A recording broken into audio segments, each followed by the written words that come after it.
这一条大拇指内侧这一条叫做肺经，从腕横纹到轴横纹叫做12寸，那中间这里7/12的地方叫做孔最穴，孔最穴是肺经的消炎急救穴，它可以治疗什么？它可以治疗气喘、痔疮、肺发炎、咳嗽、发烧。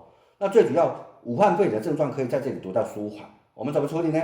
压着旋转，达到刺激它的效果。这个地方按起来会酸酸痛痛的，就是达到穴道了。